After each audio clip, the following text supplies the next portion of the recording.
Bienvenidos a Ser Nutritivo Podcast, un espacio donde nutriremos tu hambre de aprender, crear, sentir y conectar.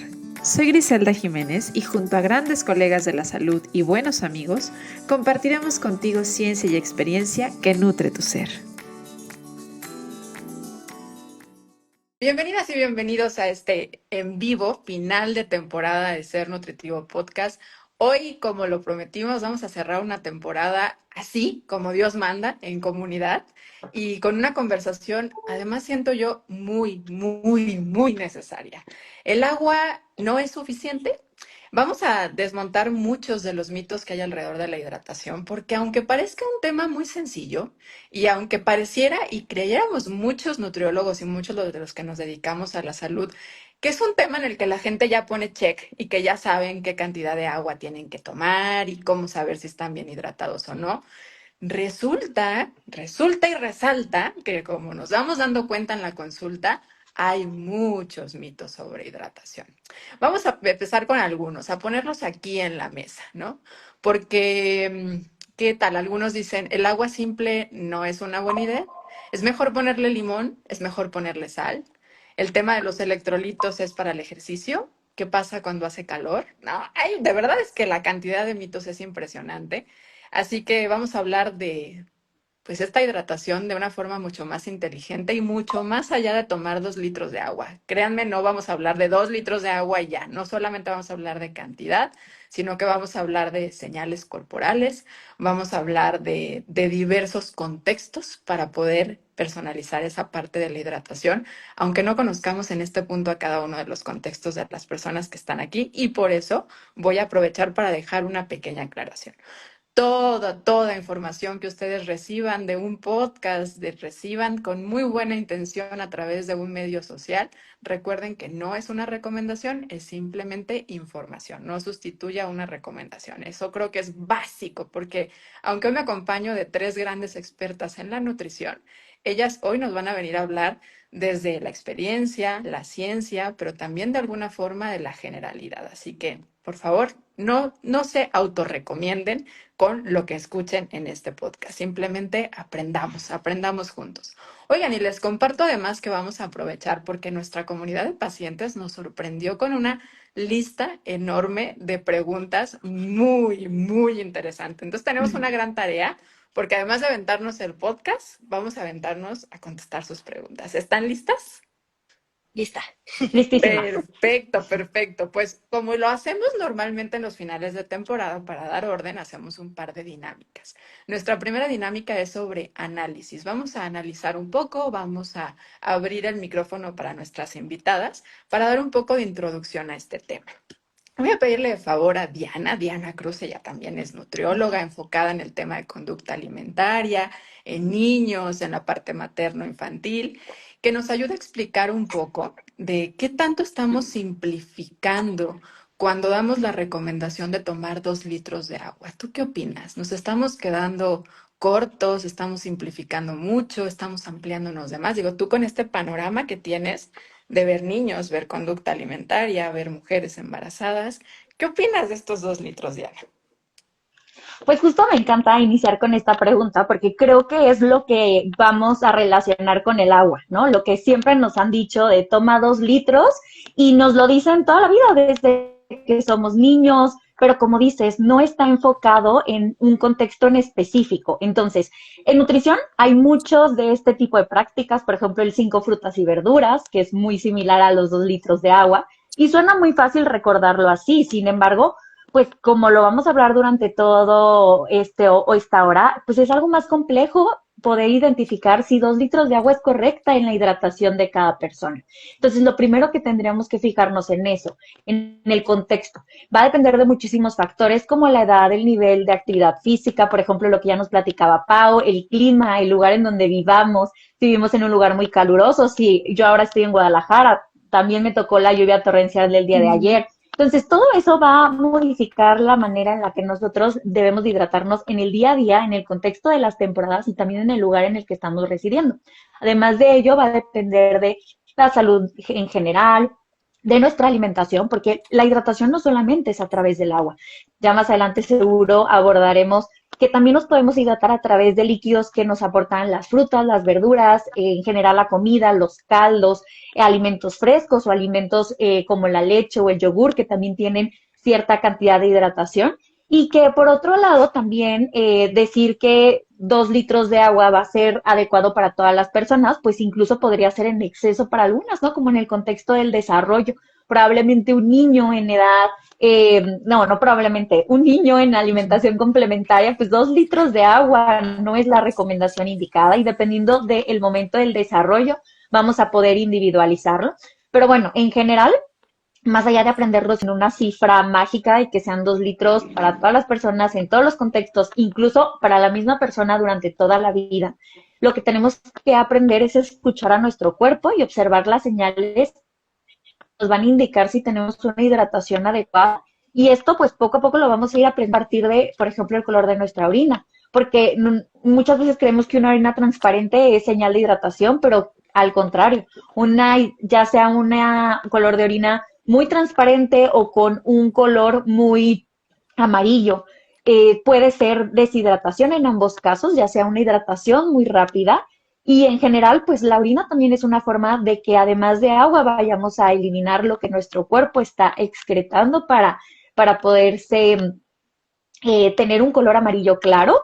Y también otros indicadores pueden ser el nivel de energía, si sentimos sed, el nivel de sed, si nos duele la cabeza, si tenemos calambres. Entonces, en general, para un adulto sano, 2 litros podría ser una recomendación, como lo dije, general, pero a partir de eso no es una recomendación que debemos todos los días seguir. Tenemos que irlo adaptando a nuestro estilo de vida y al momento del desarrollo en el que estemos. Me encanta que ya ampliaste mucho el decir, a ver, no solamente es agua, ¿no? Aquí estamos hablando de hidratación y hay muchos alimentos que nos van a ayudar a hidratarnos y que hay muchos contextos en donde esa cantidad puede variar. Oye, Pau, y tú que estás metida en el tema deportivo, en el tema del ejercicio, yo creo que es donde muchas personas entienden el papel o pueden estar un poquito más sensibles en el papel de los electrolitos, como el sodio, el potasio, el magnesio. Platícanos qué papel tienen, a ver, cuéntanos. Por ejemplo, muchas veces, pues en el mundo deportivo, más bien en la gente, me voy a enfocar un poquito más en la gente recreativa, porque siento que hablar de deporte y gente recreativa son dos rubros completamente diferentes. Y la gente puede como confundir un poquito, que también vamos a hablar más adelante sobre pues, los diferentes tipos de bebidas que existen para hidratarnos. Justamente estos tres electrolitos importantes que son el sodio, que mucha gente le tiene como pavor, pues tienen una función súper importante en el cuerpo. Una de ellas, pues también es regular la presión arterial. También, por ejemplo, si nosotros no tenemos gestionada la parte del potasio, también de repente nos pueden venir desbalances también en la presión arterial. Mucha gente, aunque diga, no, pues es que como padezco de la presión, no voy a consumir sodio ni voy a consumir potasio, ¿no? Y tienden a confundir como que nada de esto, pero en realidad juegan un papel importante, así como lo que es regular tu presión, también en la contracción muscular. Sí, muchísimas veces que es difícil saber si realmente si te dio un calambre porque te hace falta electrolitos o porque simplemente a lo mejor te hace falta magnesio o a lo mejor porque hiciste mal un ejercicio, pero esto es muy común, ¿no? Que de repente gente que no está recibiendo estos electrolitos de manera pues constante y empieza a hacer ejercicio, pues suele haber como esta deficiencia y por lo tanto pues vienen los calambres musculares, ¿no? Esto puede ser en la noche, puede ser durante el ejercicio, entonces hay que prestar atención porque el potasio, recordemos, juega un papel importante en estas contracciones musculares, ¿no? Al momento de hacer ejercicio. También ayuda a mantener el equilibrio hídrico intracelular, que esto también es importante, que no debemos de olvidar, que nuestras células también pues, requieren de estos minerales para funcionar adecuadamente, palabras más simples. Y el magnesio que también a veces pues piensan que no es como un mineral importante porque pues ¿qué tiene que ver el magnesio, ¿no? Que se puso de moda, pero pues no es tan importante si tengo buena calidad de sueño, ¿no? Porque muchos pacientes me han comentado que lo relacionan mucho a la calidad de sueño, pero no. También el magnesio tiene un papel importante en lo que es la contracción muscular también. Nuestros músculos también necesitan esta parte de este mineral, o sea, el magnesio. Y también el magnesio, pues no solamente es como para la contracción, sino también requiere un papel importante para lo que es la relajación muscular. Que muchas veces la gente me dice, no, Pau, es que de repente, no sé, me siento como muy, siento mis músculos así como medio duros, ¿no? Entonces, es una expresión común, pero que pudiera ser también por una deficiencia de magnesio. Que bueno, para tener esta deficiencia, pues tendrías que tener una muy mala alimentación, pero gente que vive en lugares calurosos, repito, gente que a lo mejor hace ejercicio al aire libre, gente que a lo mejor hace ejercicio, por ejemplo, aquí en Mérida suele pasar mucho, que hacen ejercicio a lo mejor en un gimnasio o en un lugar que no tiene aire acondicionado, pues el sudor, pues las pérdidas insensibles o en el sudor o la orina puede ser bastante. Entonces requerimos también de estos minerales para tener estas funciones adecuadas en nuestro músculo. No solamente el músculo se alimenta de proteínas, sino que también necesitamos darle estos minerales para una adecuada función y regular nuestra presión arterial, entre otras funciones importantes. Por mencionar algunas nada más. Son parte importante de la hidratación. Entonces es ahí donde muchos ya van esa duda de entonces si el agua es suficiente o no. Ahorita para allá vamos, estamos poniendo las bases, vamos a poner un poco de los sustentos. Ana Karen, platícame, ¿qué consecuencia podría tener una mala hidratación? Porque aquí quiero que hablemos también del poco o mucho, porque de repente están los dos extremos, ¿no? Habrá Sí, quien a lo mejor se quede muy cortito, que esto es algo fuertísimo, ¿eh? De verdad, para muchas personas puede ser como, ¿cómo están hablando de eso y no de adaptógenos, no trópicos, cosas que suenan mucho más novedosas y hoy claro. en día son tan atractivas? Pero en mi caso, lo platico, cuando hago el llenado del primer expediente, me doy cuenta que una vasta mayoría, un 60, un 70% de las personas que llegan consumen menos de un litro de agua. Entonces, Sí. a ver, ¿qué hay? Porque también está el otro punto, en los extremos. ¿Tú qué dices? Ujú. ¿Qué riesgos habría? Creo que sí, o sea, es súper importante hablar de esto, de que sí hay consecuencias tanto de tomar mucha agua como de tomar poquita agua, ¿no? Entonces, sí las hay y muchas de estas consecuencias están ligadas con muchos de los malestares que nosotros tenemos y que normalizamos o decimos, no, o sea, nunca pensé que fuera por una deshidratación o nunca pensé que fuera por una, hiperhidratación. Entonces, en cuanto a las consecuencias, vamos a tratar de hablar como, dividirlas, vamos a hablar de la deshidratación y pues bueno, a nivel de deshidratación tenemos consecuencias a nivel tanto cognitivo como neurológico. La más común, una fatiga mental, ¿no? Y, por ejemplo, en el adulto mayor hay un mayor riesgo de delirium. Ya cuando el adulto mayor se deshidrata, ya está como este riesgo, ¿no? Hay alteraciones en el estado de ánimo, hay dificultad para concentrarse. O sea, ¿cuántas veces no te estás durmiendo como en clases y tomas agua y despiertas, ¿no? Entonces, eso ya es una deshidratación. Sí. A nivel renal, pues hay una reducción del flujo urinario, hay una mayor concentración de la orina, hay un riesgo de formación de coágulos renales, de cálculos renales, perdón, y como consecuencia nos puede también dar una insuficiencia renal aguda en el tema de una deshidratación. En cuanto al tema digestivo, que también a veces normalizamos mucho, pues hay estreñimiento crónico y hay mayor riesgo de impactación en los adultos mayores. En temas cardiovasculares también puede afectar esta parte y bueno, puede haber una hipotensión ortostática, una disminución del volumen plasmático y aumenta la frecuencia cardíaca cuando ya hay una deshidratación. A nivel inmunológico también afecta. O sea, ¿qué pasa a nivel inmunológico? Pues bueno, hay una reducción de la barrera mucosa, que es esta barrera que nos protege de organismos patógenos, ¿no? Y hay una Ujú. mayor susceptibilidad a infecciones tanto respiratorias como urinarias. Entonces, ahí también. Y en la termorregulación. El agua, la hidratación, regula la termorregulación. Hay una menor capacidad de sudoración cuando hay una deshidratación y hay un mayor riesgo de un golpe de calor cuando vivimos como en zonas que son de riesgo. Y en el tema de una hiperhidratación también afecta, porque a veces decimos, no, no pasa nada, pues sí pasa. A nivel neurológico puede haber una hiponatremia, causar náuseas, dolores de cabeza, confusiones, convulsiones, incluso hasta hay pacientes que han llegado como a coma, por un nivel de una hiperhidratación y hay mayor edema cerebral. En temas renales, pues hay una sobrecarga del volumen hídrico. Eso nos dificulta también el manejar los líquidos con los pacientes y la insuficiencia renal. Y a nivel cardiovascular, que creo que también es otra de las consecuencias que pudiera tener una deshidratación, hay mayor edema periférico, aumenta la presión arterial y hay una descompensación o una insuficiencia cardíaca en estos pacientes. Por eso es que hay ciertos pacientes en los que también la recomendación va cambiando, o sea que no es que nos quedemos cortos, yo creo que también generalizamos mucho esta parte. No, a mí me dijeron que era 2 litros, a mí me dijeron que era más, dependiendo en qué circunstancias, ¿no? Entonces, Ujú. creo que a grandes rasgos esa es como la parte más importante de si hay consecuencias tanto de una hiperhidratación como de una deshidratación. Las hay. Y normalizamos, o sea, ahorita la gente que tal vez está escuchando esto dije, no, no sabía que esto pasaba por una deshidratación. Sí pasa.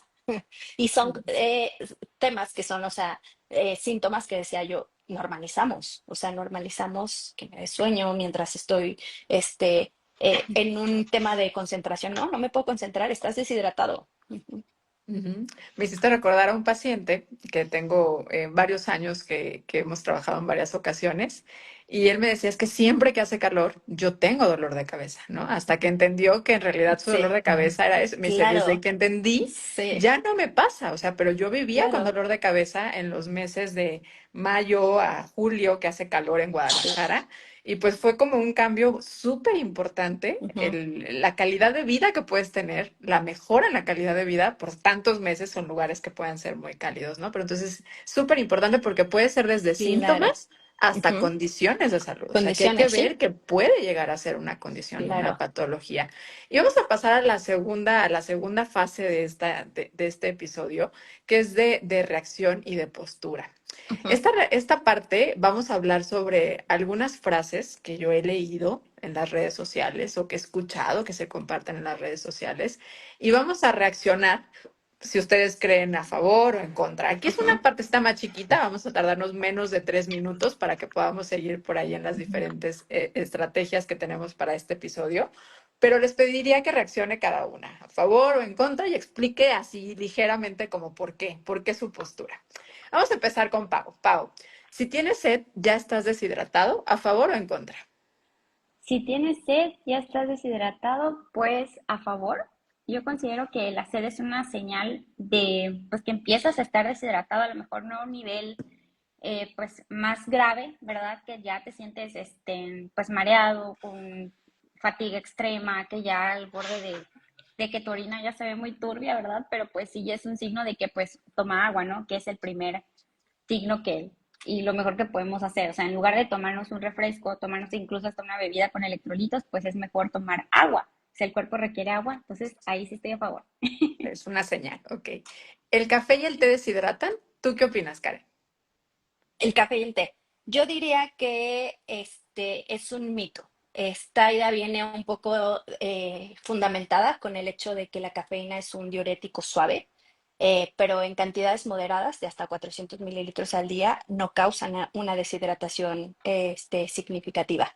Entonces, a grandes rasgos podría decir yo que el café y el té aportan líquidos que pueden contar dentro del total diario de la hidratación, siempre y cuando se consuma con moderación. Ok. ¿Qué es moderación? A ver, ahí vamos porque también esa es otra, ¿no? O sea, toman dos Ajá, vasos de agua y toman cuatro de sí, café. claro. ¿Qué es Que moderación? sí, o sea, ¿qué es moderación? 200 a 400 mililitros al Ok, día como máximo. ok, Esa sería como la moderación. Y si es un diurético, por lo tanto, al tomar café, siempre les digo, tienes que tomar agua, ¿no? Porque es un diurético, ¿no? Entonces, esto es importante. Si va uno de la mano del otro, o sea, ok, definitivamente. ok. Solo Pero es necesitas diurético agua. suave. Es suave, ajá, sí, sí, ok. Solo necesitas agua para hidratarte. ¿A favor o en contra, Diana? En contra.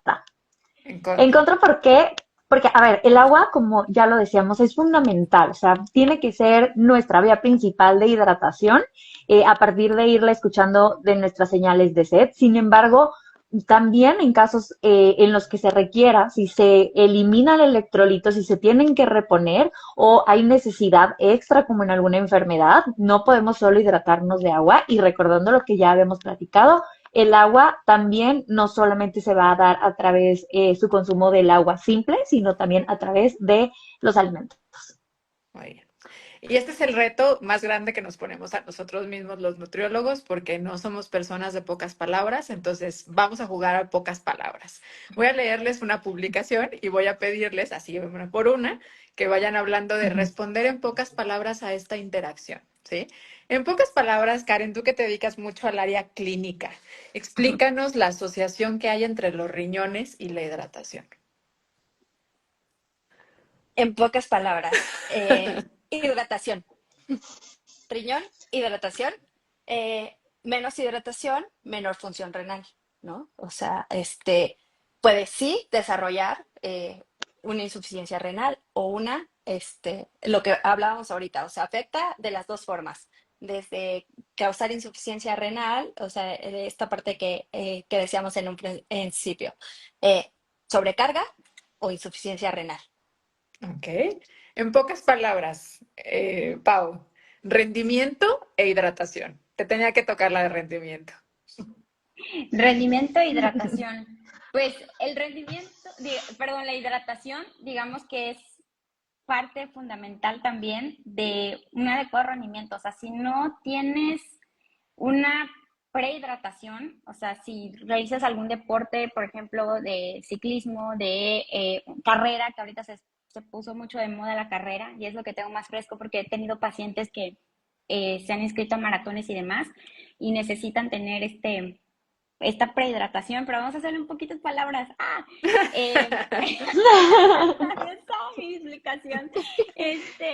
Pero pues, si no hay una adecuada hidratación, o sea, si no hay una personalización en esto, porque hasta para eso necesitamos personalizar, perdón, tu hidratación de acuerdo a tu deporte para que tengas un adecuado rendimiento o puedas rendir adecuadamente en tu entrenamiento, sea cual sea que tú lleves, ¿no? Entonces, yo lo pondría así, como personalizar tu hidratación para rendir mejor. Ok. Diana, tú que me acompañas en el clima hoy en día y que aquí de repente nos llega el calor, clima y hidratación. Ok, justo habla del calor, yo diría que más calor, más pérdidas, entonces tenemos que tener más atención a nuestro consumo, qué nos está pidiendo nuestro cuerpo, porque los 2 litros probablemente nos queden cortos en la indicación, todo dependiendo de la persona, pero en general más importancia al consumo de líquidos. Oye, pero si no hace calor y hace frío, porque también ahí entra la otra Ok, temporada del año, ¿no? Que es como, ay, pues ok, no sudo tanto, seguro necesito menos. me encanta. Entonces ahora lo vamos a hacer en el frío. No, nuestro cuerpo no solamente necesita hidratación a partir de las pérdidas que tiene, por ejemplo, en el calor, sino también a partir de muchas funciones en el cuerpo. Entonces, en el frío, de todas maneras, necesitamos hidratarnos escuchando nuestro cuerpo. Sí. Oigan, y no sé cómo les va a ustedes en consulta, pero cuando cambia el clima es el momento en el que más infecciones de vías urinarias hay. ¿A poco no? Sí, sí, sí. Yo Así es. parezco, cuando Sí. se siente el Muchísimo. cambio de clima, parezco así Ujú, como de, por favor, ujú. acuérdense, es el momento en el que necesitamos Claro. seguir tomando bien agua, porque empiezan las infecciones de vías urinarias tremendamente. Los cambios abruptos también de toma de líquidos, también, tanto hacia arriba como hacia abajo, también generan problemas. Así que hay que ser sutiles con esos cambios con nuestro cuerpo, ¿sí? Le agregué yo una cosa de mi cosecha. Ahora sí vamos a reflexionar, porque tenemos muchas preguntas que contestar de la comunidad que nos dejaron los pacientes, que no se vinieron a sumar todos al en vivo. Van a ver, vamos a contestar sus preguntas de todos modos para que luego lo escuchen.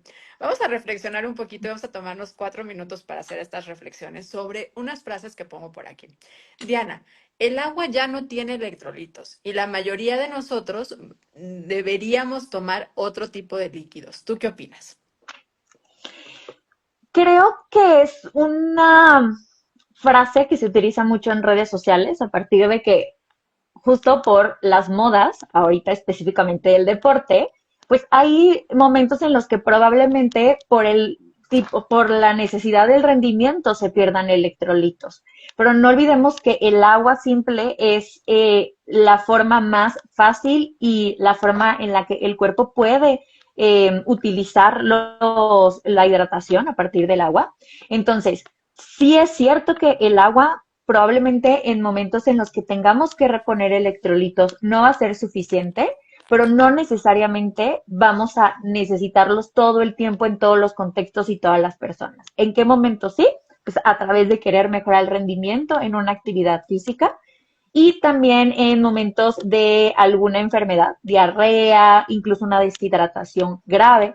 Entonces, no es una recomendación en general así como los 2 litros, así como el consumir todos los días electrolitos. Y también tener cuidado con la diversidad de todas las bebidas que en este momento hay, porque no todas son iguales. Debemos de buscar cierta calidad y cierta cantidad en los ingredientes de esos electrolitos. Entonces, pues en general, esa sería la respuesta.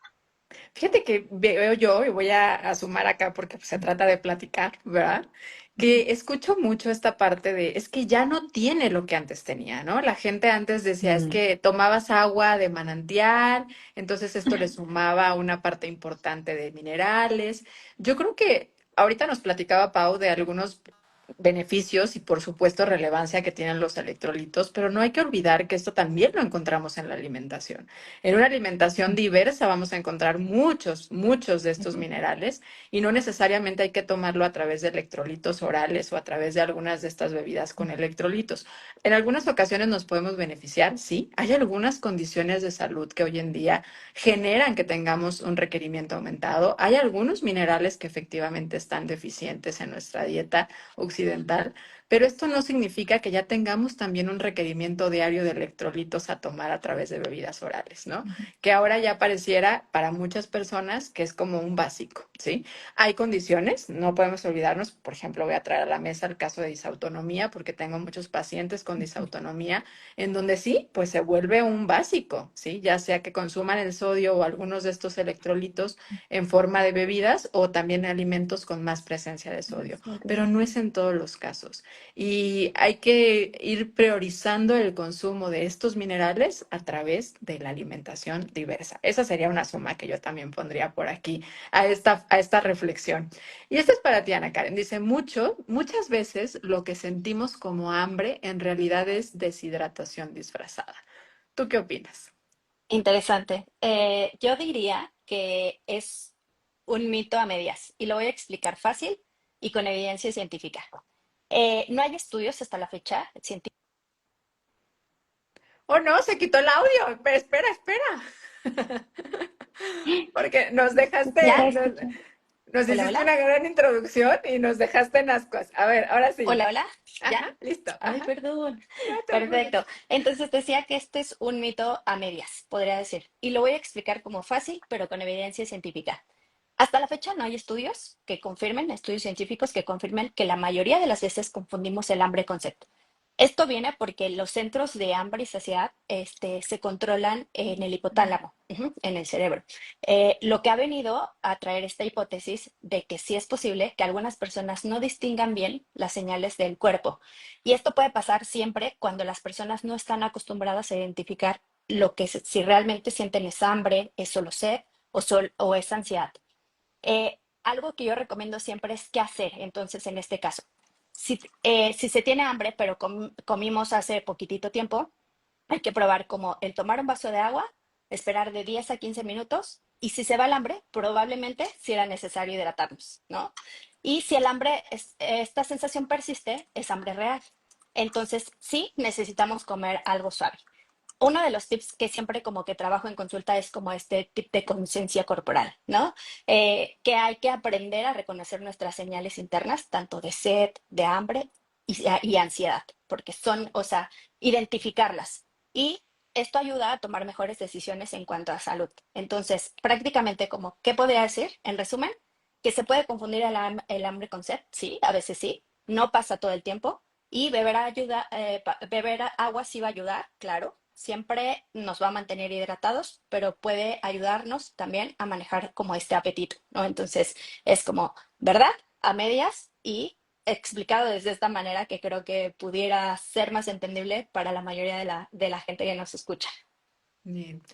Oye, Diana, voy a invitarte a entrar al debate desde el lado de la conducta alimentaria, porque entiendo que muchas veces esto puede ser también un tema de una conducta compensatoria, una conducta de riesgo, ¿no? Es como de, tengo hambre, tomo agua. A ver, Ujú. pon un poco de esto, por favor, porque es una cuestión ahí importante. Me encanta. Entonces, hace como ya ¿Se trabó solo conmigo, Diana? ¿O sí hambre está cuando No, trabada? ¿Sí, es, verdad? se está trabando. Se está trabando. ¿no? Ah, Sí, te no. nos trabaste tantito. Ay, sí. Ok, muy bien. ¿Ya me escuchan bien? Ahí vas, ahí No. vas. No, ahí Probando, va. probando. Otra vez.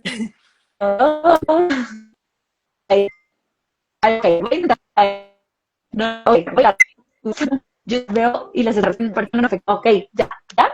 Dos, no, ya, No. no, no.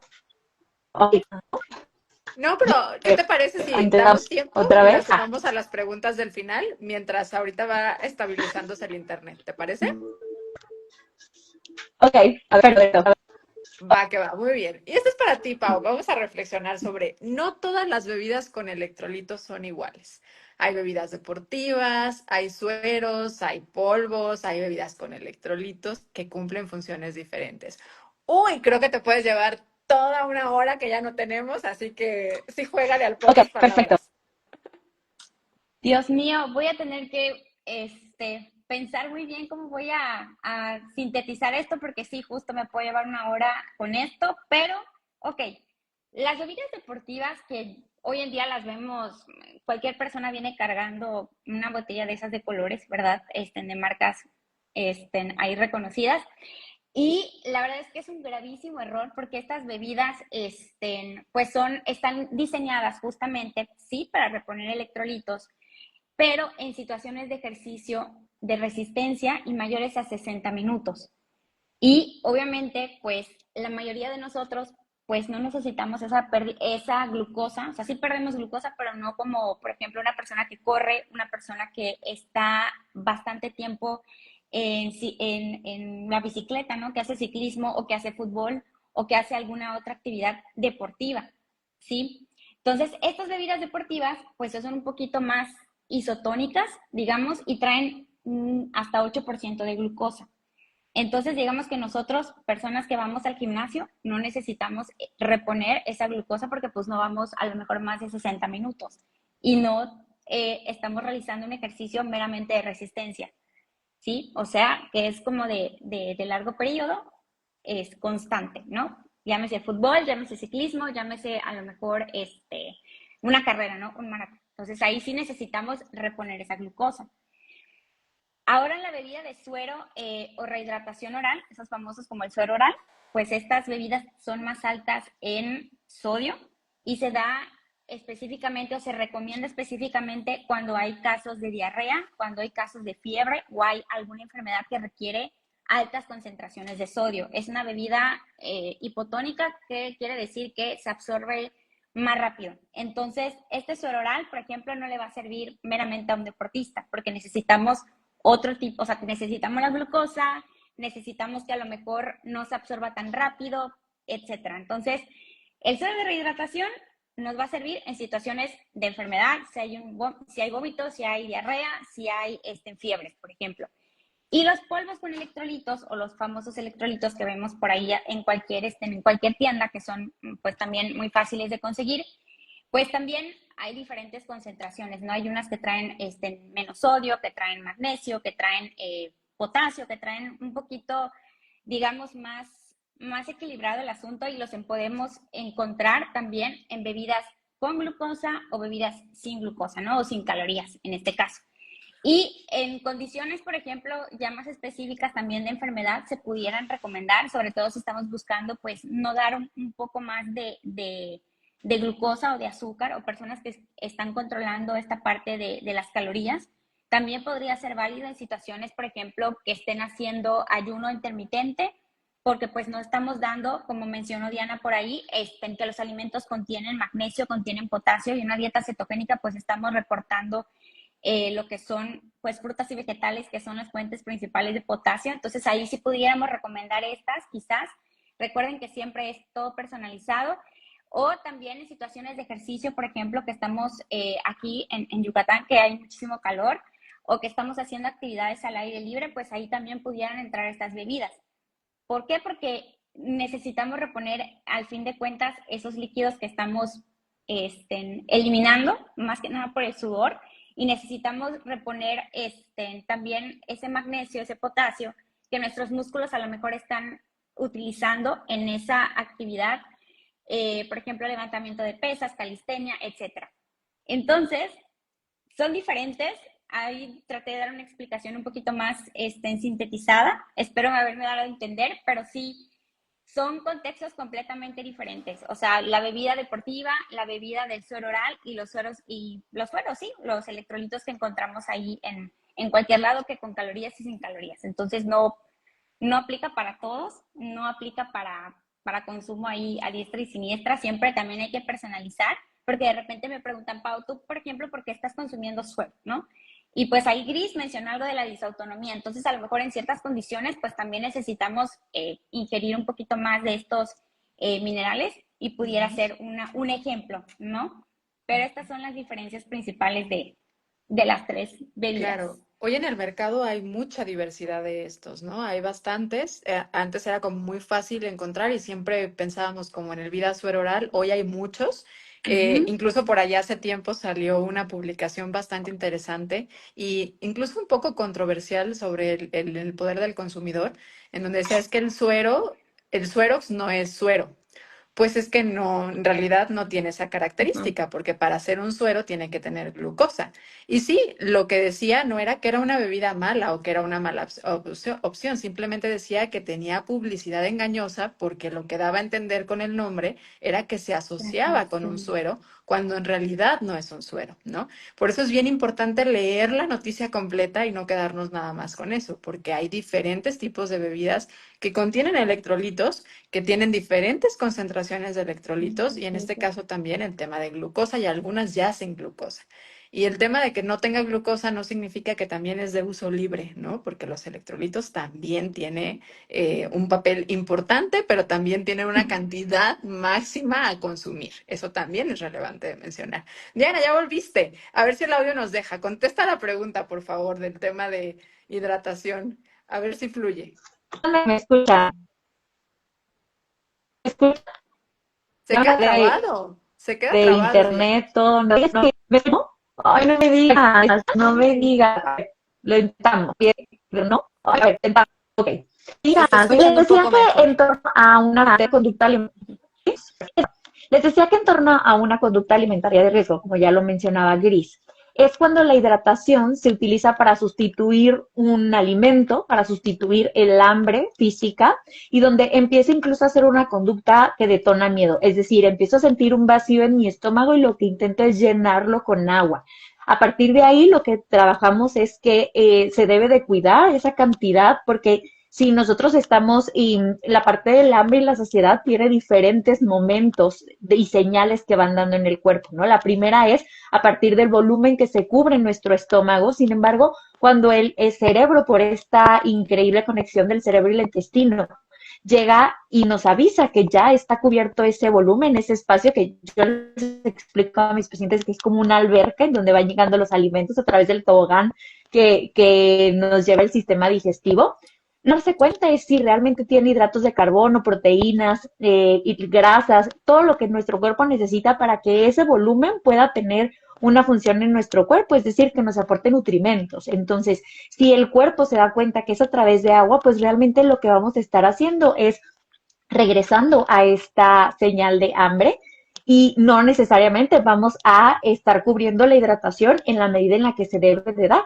De hecho, uno de los primeros estudios que yo trabajo con pacientes que están en recuperación de una conducta de riesgo o de trastornos de conducta alimentaria es revisar cómo estamos en la sangre, porque muchas veces tienen algo que se llama hiponatremia, que es que está, digamos, diluida esos electrolitos en sangre a partir de el aumento de la hidratación que se tiene porque se está buscando cubrir una señal del cuerpo que no se debe de cubrir a través del agua, se debe cubrir a través de los alimentos y los nutrimentos que nuestro cuerpo necesita.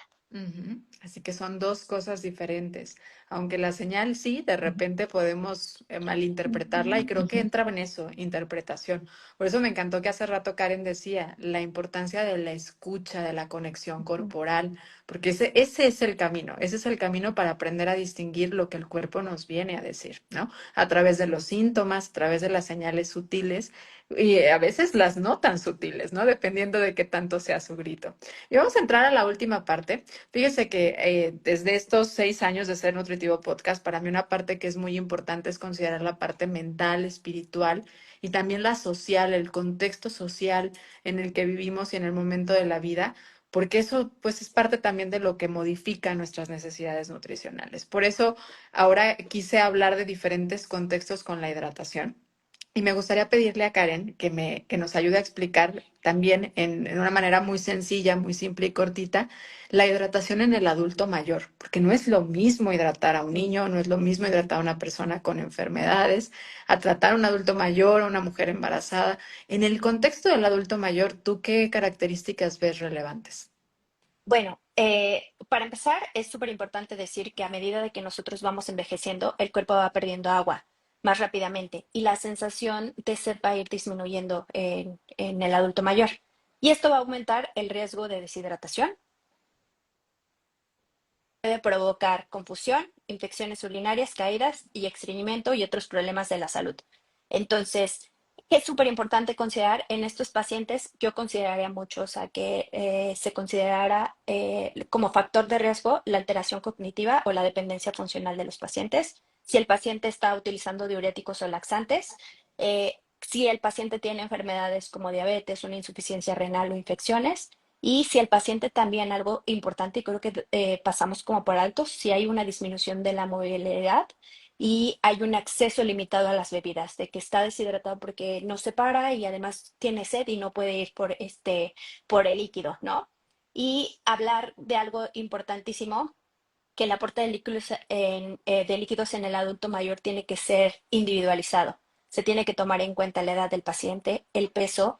Es súper importante considerar indicaciones especiales, lo que ya hablábamos del uso de medicamentos, o si hay enfermedades crónicas como EPOC, insuficiencia renal o este, mm, algunas otras enfermedades. Y siempre va a requerir el manejo que sea preciso en ciertas condiciones. Entonces, ¿qué podríamos decir? ¿Cuánta agua debe de tomar el adulto mayor? Si existe como una regla Ujú. ya base, todos deberían de tomar esta. Eh, ¿Existe una para todos? No. Como en todo, hay que individualizar. Hablo siempre como de este traje a la medida. Ujú. Y considerar siempre como mínimo un umbral de hidratación mayor a 1.5 litros de agua al día. Esta es una recomendación que da la Asociación Americana de Geriatría y ya dependiendo la recomendación que nosotros queramos usar, ¿no? Las recomendaciones existen desde recomendaciones generales de 30 mililitros por kilogramo de peso, pero ahí va, también se consideran los kilogramos de peso, ¿no? Porque dicen, no, a mí me dijeron que 3 litros. Ujú, pero ¿cuánto pesas, no? O sea, tengo un adulto mayor de 70 kilos. Esta recomendación, sí, alrededor de 70 kilos por la recomendación de 30 mililitros, pues bueno, ahí ya su recomendación va a ir 2.100 litros de agua al día. Entonces, todo esto se tiene que hacer siempre individualizado y contar esto, si hay una enfermedad, la edad y el peso del paciente y las otras condiciones que tenga, el uso de ciertos medicamentos, insuficiencia renal, toda esta parte. Entonces, es sí cambia, es diferente, como decías tú, no es lo mismo una mujer embarazada, no es lo mismo una persona que vive en una zona de más calor y el adulto mayor hay que tomar en cuenta todas estas consideraciones que en un principio decía que son básicas, son vitales y que a veces pasamos por alto. Ujú. Oye, Diana, ¿y en los niños? Me encanta cuando la pregunta va en los niños, porque creo que como la hidratación, como muchos de los hábitos, no solamente van a influir en el presente, sino también en el futuro. Porque desde la parte física, lo que influye en el día a día, el tener una correcta hidratación, pues va desde el desarrollo neuronal, desde la protección del sistema inmunológico, desde que haya energía para las actividades que, dependiendo de la edad del niño, tenga que realizar, pero desde el entorno conductual y que va a ser favorecedor para toda la vida, pues incluye también el momento de dar el espacio para que se convierta en un hábito y no sea el consumo basado en que solamente los papás se lo estén indicando, ¿no? ¿Cómo lo podemos hacer así? Por ejemplo, dar pausas en actividades para que los niños se hidraten, buscar que alrededor de la mesa haya el consumo de agua de una forma natural, evitar frases donde estigmatizan el agua, porque luego a veces yo he escuchado papás de que es que el agua no sabe a nada o no me Ujú. gusta qué sabe. Entonces, si los niños crecen escuchando eso, pues empiezan también a, claro, no sabe a nada, no es satisfactoria, no es agradable, entonces no lo quiero consumir. También, por ejemplo, el que se utilicen termos ya sea personalizados o exclusivos para el niño cuando está en edad preescolar o escolar, en donde se lo pueda llevar a la escuela, pero que no solamente se quede la hidratación en la escuela, que a veces me sucede mucho con los pacientes, que ya llegando a casa se olvidan de consumirla. Y hablando desde la parte de las cantidades, es aquí fundamental olvidar la recomendación de los 2 litros, porque prácticamente en ningún niño, casi que quizás solo en adolescentes y dependiendo, por ejemplo, si están en una recuperación del trastorno de conducta, todavía se tendría que individualizar más, pero va a cambiar a lo largo del desarrollo, ¿no? Por ejemplo, una alimentación complementaria incluso puede cambiar a partir de si está complementando a la fórmula o al ciudadano de leche materna o a la lactancia materna. Y en relación a los meses en los que van avanzando, se tienen que ir identificando cuántas onzas y en cuántos tiempos se tiene que dar, porque el volumen del espacio del estómago del bebé es pequeño, entonces muchas veces se llega a cubrir con la hidratación y entonces hay más riesgo de un desarrollo ineficiente, de un crecimiento inadecuado. Y a partir de que van creciendo, una regla general, recordemos, puede ser 100 mililitros a partir de que un niño tiene por cada 10 kilos. Y luego a partir de los 10 a los 20 kilos, 50 mililitros extra. Y a partir de los 20 kilos, 20 mililitros por kilogramo adicional. Entonces, general de que los papás a veces no tienen ninguna idea y también quieren estructurarlo en Ujú. 2 litros, pero lo más importante es también a ellos, además de hacerlo un hábito que favorezca en su día a día, que les guste, que lo vean como natural, es cambiarles a estas señales que van de cómo se siente la sed, de cómo debe de ser el color de la orina, de qué síntomas pueden indicarnos una sobre o una falta de hidratación. Buenísimo, buenísimo. Estoy un poco asustada y voy a confesar. Está empezando a soltar la lluvia y les comentaba al principio de este en vivo que ha estado lloviendo espantoso en Guadalajara y se nos va la luz. Si esto pasa, agradezco enormemente el tiempo que han dedicado cada uno a estar aquí. Espero que no, que nos permita llegar al final, pero puede llegar a pasar, así que adelanto un poco. Lo que Sí. estos que son en vivo, esto puede llegar a suceder.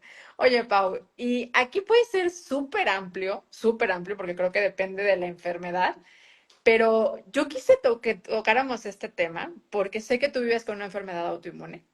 Y creo que en el tema específicamente también de la autoinmunidad, del manejo, del dolor, de la enfermedad, muchas veces no se ve al punto de la hidratación. Así que ayúdame a dar un pincelazo de esta asociación que hay, por favor.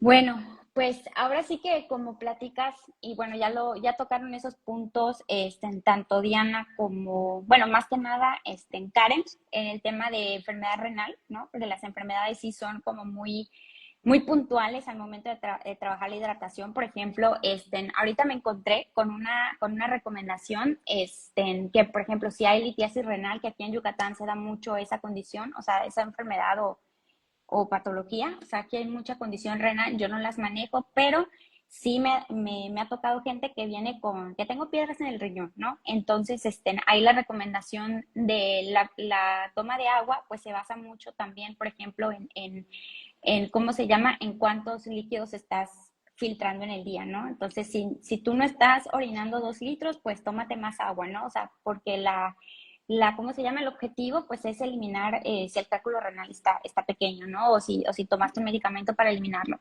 Entonces, ese es, por ejemplo, algo que pues se sale a lo mejor de también de las recomendaciones generales, ¿no? De los 2 litros de agua. A lo mejor van a tener que tomar inclusive hasta 3, porque el objetivo es eliminar este cálculo renal. O también en condiciones como, por ejemplo, la autoinmunidad, si hablamos, por ejemplo, de una tiroiditis de Hashimoto, o si estamos hablando, por ejemplo, de fibromialgia, que aquí una de las problemáticas también que me he encontrado en la consulta y de manera personal es la fatiga, ¿no? Que hay mucha fatiga, y entonces de repente pensamos que es porque tenemos un día de fibro y realmente no es porque hay un día de fibro, sino porque a lo mejor estamos olvidando de algo muy importante que es tomar agua, porque nos hace también muy sensibles a los cambios de clima. Por ejemplo, cuando estoy en México, pues ahora sí que cambia muchísimo esta parte, ¿no? Se me olvida tomar agua porque sí pasa, o sea, porque dices, no, pues cuánto más de líquido voy a necesitar, ¿no? Y realmente sí necesito líquidos, ¿no? Y no es un fibro day y no es que estoy fatigada, sino que si no me hidrato bien, pues obviamente contribuye a detonar mayor esta sintomatología, ¿no? Y en cuestiones, de estas condiciones autoinmunes, pues se da mucho la fatiga. O sea, es lo que más veo en la consulta. La gente siempre está con mucho cansancio, con mucho dolor y por lo tanto, pues si no tienen la energía para cocinar, ¿verdad? Pues mucho menos para estar rellenando su agua o para estar eh, preguntándose si realmente tienen que beber agua. Entonces aquí lo que suelo utilizar mucho es estrategia, ¿no? Y como bien mencionó Diana, no solamente requerimos del agua para hidratarnos, sino que a lo mejor incorporar pues vegetales y frutas que tengan mayor contenido de agua, ¿no? Y aprovechar si son frutas de temporada. Aquí en Yucatán está con todo la pitaya, entonces les digo, pues ahora sí cómanse sus pitayas, ¿no? Qué rico. Sí, háganse su agüita de pitaya o cómanse la pitaya, o por ejemplo, de repente aquí también se da mucho unos frutitos que son, pues son gelatinosos y también son súper jugosos. Ese tipo de estrategias ayudan muchísimo a que la gente pues empiece como a tener una mejor reposición de líquidos, ¿no? Porque en estas condiciones es muy fácil que la gente pues se olvide o de comer, de recibir la energía suficiente o comer mal, porque me siento mal y me quiero consentir, entonces como mal. Y comidas altas en sodio, pero del sodio que no es la salecita que necesitamos, ¿no? En el día a día. Y pues mucho menos tomar agua. Esa es una, ¿no? Hablando de como estas condiciones de manera general, o sea, hay que tener como mucho cuidado también al momento de hacer nuestra historia clínica, ¿no? Cuando estamos hablando de estas patologías y encontrar estrategias que puedan ayudar a mi paciente de manera empática, pues a ver cómo puedo ayudarle a aumentar la ingesta, ¿no? Con esto de las frutas o los vegetales o los caldos, por ejemplo, o de repente algún refresquito, ¿no? Pero en vez de tomarte una coca, pues mejor tómate una agua de pitaya, ¿no? Que está bien rica y es de temporada. O ahorita que está lo de las, ¿cómo se llaman estas frutitas que venden? Bueno, por acá las venden bastante con chilito y demás. Bueno, pues una piña a lo mejor, o unos jícamas, unos pepinitos, entonces como snack, entonces ahí estamos incrementando también la ingesta de agua, ¿no? O sea, Ujú. obviamente no es lo mismo, pero sí ayuda. Y también en cuestiones cardíacas, por ejemplo, tampoco soy experta ni me considero experta en esto, pero me ha tocado gente que luego me dice, no, pues es que me restringieron los líquidos, ¿no?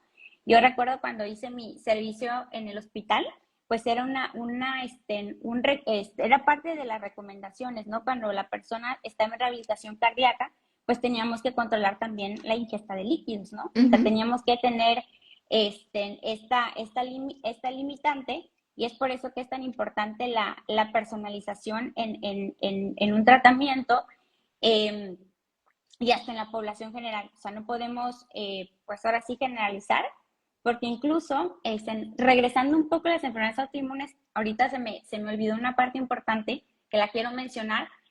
Cuando hay enfermedades autoinmunes, se da mucho también el Sjögren. ¿Qué es? What? Es resequedad en la boca, Ujú. resequedad en las mucosas. Y aquí los requerimientos a lo mejor de agua no es que vayan a aumentar, pero es también que nosotros como nutriólogos o profesionales de la salud sepamos dar las estrategias también para no fomentar una sobrehidratación del paciente, pero ¿qué puede hacer esa persona que a lo mejor pues tiende a tener la boca seca, ¿no?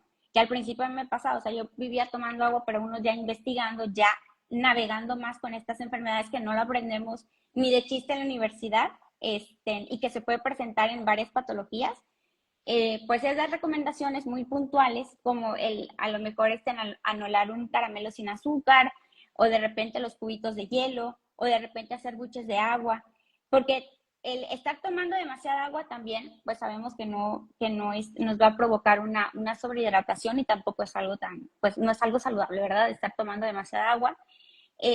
pero sí conocer esto para saber qué recomendaciones yo le voy a hacer a mi paciente y ser muy puntual con esta parte de cuánto de líquidos y realmente la persona no es que tenga sed, es que tiene una condición autoinmune que le va a resecar las mucosas y va a necesitar a lo mejor estarse humedeciendo, pero no precisamente es que necesite agua. Ujú, Entonces hay que claro. tener como mucha puntualidad con esto, y pues igual, si no eres como no es tu área, yo siempre les digo, si no es tu área, por ejemplo, yo soy nutrióloga clínica, ¿no? Pero a lo mejor no veo rehabilitación cardíaca, pues refieres a una colega que es experta en rehabilitación cardíaca porque el tema de la hidratación es sumamente importante y saber cuánto de líquidos. O a lo mejor soy nutrióloga clínica, pero yo trabajo en enfermedades autoinmunes, voy a saber puntualmente qué recomendación le voy a hacer a esta persona que trae esta condición y que va a traer seguramente un Sjögren y no le voy a estar diciendo, tienes boca seca, pues toma agua, ¿no? Porque pues no estás hidratado, pero no es eso, es que es parte de la misma condición autoinmune. Claro, fíjate cómo entra el valor del contexto, ¿no? Creo que a eso nos ha llevado el hablar de hidratación, a volver al punto de, a ver, no es igual la niñez, no es igual el adulto mayor, no es igual según el medicamento que estés tomando, no es igual según la condición, el clima en el que vivas, la época del año en la que estamos, como todo requiere un contexto y necesitamos verlo desde esos diferentes horizontes. Eso fue, creo yo, está en vivo, como voltearlo a ver de diferente. Es un tema tan sencillo, tan común, darnos cuenta que no es tan simple como suena, aunque al final de cuentas sí lo es. Comer más diverso, comer más alimentos que tienen líquidos, priorizar también el consumo de agua, dejar de caer mucho en el tema de la publicidad, pensando que es insuficiente lo que es muy básico, ¿no? Lo básico que es la fruta, la verdura, el agua simple. Sí, por supuesto, si podemos aprovechar de repente de estos beneficios que tienen algunas bebidas que tienen electrolitos, la parte de la industria alimentaria nos ha dado otro tipo de opciones, hay que saberlas ver con esa curiosidad y adecuarla al contexto individual. Tenemos una cantidad de preguntas muy amplia de la comunidad de pacientes. Realmente estaba revisando yo una por una ahorita. Veo que muchas de ellas ya fueron abordadas a través de la plática. De todos modos, voy a buscar hacer alguna dinámica con ellos en el grupo que tenemos como para poder responder a más de las inquietudes yo de forma directa, porque el agua se está poniendo recia, como decimos los tapatíos, y no vaya a ser que esto se vaya a cortar. Y también por respeto al tiempo de mis invitadas, que de verdad muy agradecida con ustedes de que después de la consulta se estén dando este tiempo para poder compartir con la comunidad un tema que siento yo que necesitábamos hablar y que qué bonito que ustedes hayan sido voz y me hayan ayudado a darle voz a este punto a través de estas redes. Gracias a las personas que se conectaron. Sí, por respeto a quienes estuvieron aquí, me gustaría que contestemos dos preguntas. ¿Me permiten? Tomaron unos 2 minutitos más de su tiempo. Gracias. Claro. Pregunta Josefina que Claro. cuánto se considera hiperhidratación. Esto fue a partir de cuando estabas hablando, Karen, de la hiperhidratación. Dice, me imagino que dependerá del peso talla de la persona. ¿Qué le contestarías allá, Josefina? Sí. Eh, ¿Cuándo es hiperhidratación? Por ejemplo, si yo veo que en mi requerimiento eran 30 mililitros por kilogramo de peso, entonces eh, ya llevo 5 litros de agua al día y a mí me tocaban 2 litros 100, ¿no? Entonces estoy tomando el doble de lo que me consideraría.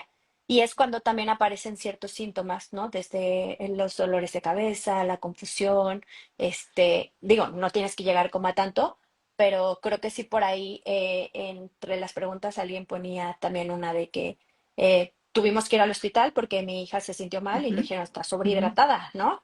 Entonces, pero normalizábamos, que ella normalizaba mucho de no estoy ni siquiera midiendo, ¿no? Entonces siempre saber cómo tener como esta parte de ya tomé tanto, me sigo sintiendo con sed, ¿qué está pasando? ¿No? En esta parte. Entonces, sí sería como tomar la recomendación, le digo, si es un adulto, por ejemplo, no es un adulto mayor, por ejemplo, en ellos, adulto general, la recomendación va de 30 a 35 mililitros. Entonces, hacer como un cálculo rápido, pero decir, bueno, o sea, sí tomé más, pero estoy en una zona de calor, ¿no? Sí tomé más, ujú. pero hago ejercicio, porque ahí también hay que sumar el ejercicio. Entonces, si ya estoy como 2 veces más, 3 veces más de lo que me tocaba, entonces ahí esta se consideraría como una sobrehidratación. Ujú. Pregunta también ella sobre cómo diferenciar el hambre de la ansiedad. Yo ahí te voy a recomendar unos episodios del podcast porque hemos hablado bastante sobre este tema. También te recomiendo que vayas y sigas a Diana porque ella también habla mucho sobre el tema de conducta alimentaria y creo que seguro ha hablado más de alguna ocasión en la información que comparte de manera muy interesante. También, por supuesto, las invito a que sigan a Karen y sigan a Pau, porque cada una en su tema es excelente, pero particularmente a tu duda, creo que vas a encontrar muy buenas respuestas tanto en los diferentes episodios de Ser Nutritivo Podcast. Particularmente en esta última temporada hablamos sobre los diferentes tipos de hambre para validar los diferentes tipos de hambre que existen y creo que, porque muchas veces lo llamamos como ansiedad y ni siquiera es Ujú, ansiedad, simplemente sí, es un hambre emocional que es tan genuina y tan valiosa como el mismo mensaje del hambre fisiológico, claro, y que simplemente a vienen a veces dar hay, una intención diferente. Ujú. ¿Sí? Y pregunta por acá, Juan, pregunta sobre la fibra, la relación de la fibra y el agua, muy en particular por el metamucil. Es que es fan del metamucil, Juan, y se dejó ver acá. Pero a ver, hablando de la comida general, dice la fibra y el agua. Fíjense, no hablamos de eso y bien importante. Qué bueno que ujú. lo traes por acá. Pau, ¿quieres contestar? A ver, ¿me pueden repetir la pregunta? Ajá, él pregunta de la asociación entre la fibra Gracias. y el agua. Pues es que por ejemplo, si nosotros consumimos pues poca fibra y poca agua, pues se puede dar lo que ya conocemos, ¿no? Como un estreñimiento. Pero también si consumimos mucha fibra y poca agua, pues también no nos va, o sea, nos vamos a sentir inflamados con muchos pacientes. Es que no me hizo efecto el famoso metamucil o no me hizo efecto pues la fibra que estoy consumiendo, ¿no? Pero luego te encuentras que pues no están consumiendo ni suficientes líquidos, o sea, como en los caldos, en el agua y demás. Entonces, pues esas van de la mano, o sea, sobre todo si tu médico o te recomendaron, ahora sí que una fibra en polvo, de hecho hasta ahí está mismo establecido que cuando te consume la fibra, pues tienes que tomarte Más un agua. vaso más agua, justamente para que haga el efecto, ¿no? Entonces ahí Ujú. si nosotros queremos darle esa funcionalidad a la fibra, pues tiene que ir acompañada pues, de líquido, ¿no? O sea, de este consumo de agua. Entonces, ¿que van de la mano? ¿Van de la mano para prevenir y tratar el estreñimiento? Claro que sí. Ujú. Ujú. Y esta yo creo que eres perfecta, Diana, para contestarla, porque es de una embarazada, fíjate, dice aquí, en el tema de la saliva, tuve una ¿Ok? paciente embarazada con exceso de salivación, nunca lo había visto, alguna recomendación, a ella le costaba justo hablar por el exceso de saliva. Ok, bueno, pues sí es una pregunta muy específica en torno a la saliva. Está horrible lloviendo. Sí, ya empezó con ganas, ya empezó con Era ganas y simplemente porque sí, no. Ok, entonces le decía, en relación a la saliva, pues un poco lo que ya hablábamos de las enfermedades autoinmunes, lo que tenemos que trabajar es que la hidratación incluso podría ser más paulatina y estar midiendo otras síntomas que podrían indicarnos deshidratación, más en un contexto tan importante a evitar complicaciones como es el embarazo. Entonces, pues todavía más énfasis en las señales de sed, en cómo está la orina, porque también incluso al no estar correctamente hidratada, porque esa agua si se está utilizando para esa sobreproducción de saliva, probablemente no se va a tener suficiente para eliminar lo que necesitamos eliminar de una forma en la que no sea una orina turbia y una orina turbia en embarazo, lo que sucede es que puede haber infecciones urinarias que hay en el contexto del embarazo, Sí. pues bastantes riesgos, ¿no? O más riesgos que en la población en general. Entonces, la recomendación sería que no solamente en su caso utilizáramos hidratación a través del agua y que cuando sea a través del agua sea durante todo el día. Entonces, porque también muchas veces tomamos vasos completos de un sorbo y luego de repente tenemos orinas muy claras y no fue suficiente esa hidratación. Y también podemos hidratarnos, recuerden, a través de los alimentos. Entonces, si hay una sobreproducción de saliva, quizás hacer pequeñas comidas pequeñas y frecuentes nos pueden permitir también estar dando líquidos a través de los alimentos. Y yo agregaría que una parte importante, si bien en el contexto de embarazo no ha sido algo que me ha tocado ver, sí en el tema de la menopausia, el papel que juegan las hormonas. En la parte ya del cambio a nivel hormonal, muchas mujeres experimentan resequedad generalizada, ¿no? Hablamos zona vaginal, ojos, nariz, boca. La boca es una característica muy importante que muchas expresan y esto ya es por la bajada en el nivel de estrógeno. En este caso del embarazo me hace pensar que justo el aumento importante que hay de estrógeno también podría estar asociada con el tema del exceso de salivación y no necesariamente sea un problema o una patología, simplemente una consideración en el tema del embarazo. Creo que en la parte hormonal nos hace falta mucha información, nos hace falta valorar mucho el tema del contexto. La mujer embarazada pues tiene cambios muy importantes, ¿no? En la mujer a lo largo de su vida, en su ciclo menstrual, en la perimenopausia, la menopausia, hay cambios muy interesantes en donde las hormonas juegan y se ven involucradas en cosas así como en la parte de la salivación y la lubricación de diferentes partes de nuestro cuerpo. Pues ahora sí nos despedimos. Muchísimas gracias a las tres por su tiempo. ¿Algo con lo que quieran despedirse alguna? No, ¿No? pues agradeciéndote el espacio, porque Agradecerte. siempre eres Agradecida. súper pionera en esto y en informar con conciencia, ¿no? Desde la parte, este, pues basada en ciencia, que esto creo que fortalece mucho estos temas para dar información realmente basada en la ciencia.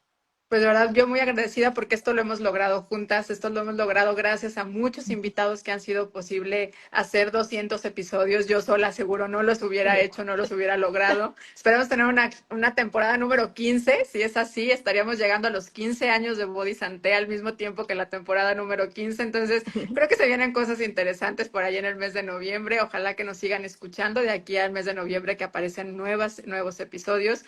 Gracias a las tres por su tiempo. Ahora sí a descansar. Que tengan un bonito descanso y comunidad. Muchas gracias a los que estuvieron por aquí. 8, 10, 5, 4, los que sean. Muy agradecida de su tiempo y de su noche compartida con nosotros. Que tengan buen descanso. Gracias, Gracias, chicas. saludos a Hasta luego. todos. Muchísimas gracias. Bye. Saludos A a ustedes. todos.